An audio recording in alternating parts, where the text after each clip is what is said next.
inside. If it's already positive, then it stays positive. But if there's a negative outside, then we go ahead and place that negative in front of it. Okay?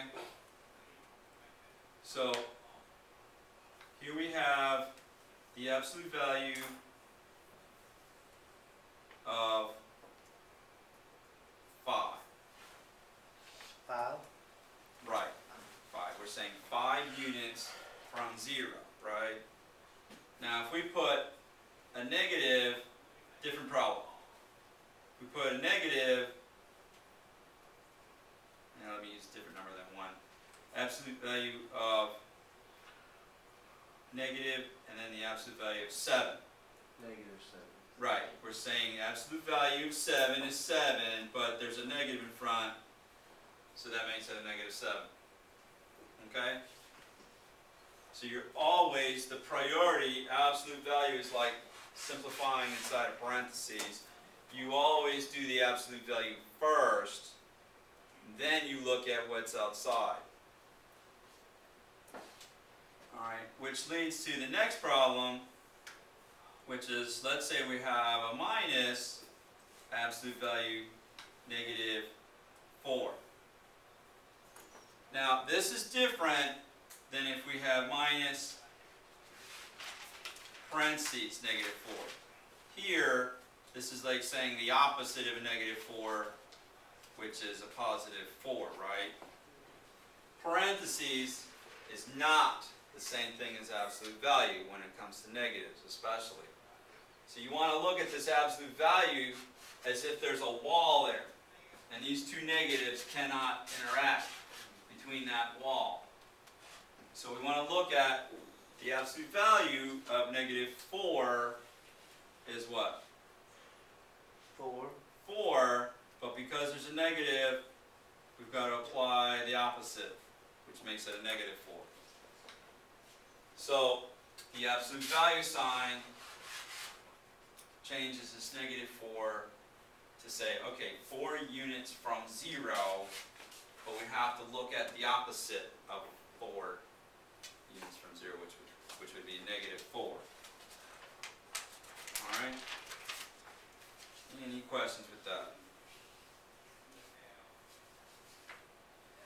Alright, so let's try a couple of more problems. Let's say we have a absolute value of, let's say,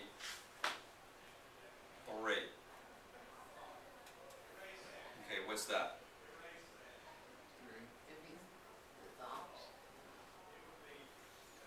No, it's just 3. And that's the problem that students tend to have, is that they look at ones like this, or they look like this one especially, or especially ones where you have, like this one here, where you have absolute value negative 2 is 2. They can start to think of it as an opposite instead of 2 units from 0. They think if they start, if they see, you know, negative 2, absolute value negative 2 is 2, they start looking at it as an opposite, but it's not. It's always in terms of how many units from 0. So, unless there's a negative outside of the absolute value, your number is always going to be positive. And if there was a negative in the side, will it be negative 3? Right. So if there was, let's say, negative 3, let me make that negative bigger. Absolute value of negative 3 like that. 3. Now that's also, yeah, that's also 3.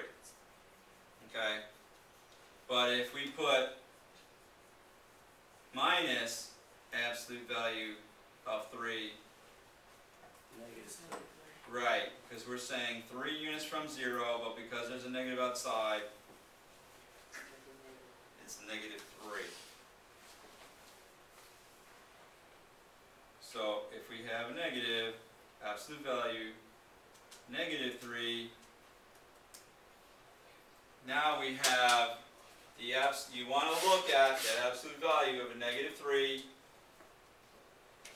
is 3, but because of the negative outside, that makes this what? Negative 3. Negative 3. because these are, think of these as like two totally different. The problem that people have is that they're thinking in terms of the parentheses, but absolute value is not a parentheses. Okay, it means how many units from 0? 3 units from 0, but we got a not negative, so it's the opposite. Okay, so in words we could say this first part, 3 units from 0, and then the opposite, then outside we apply the opposite.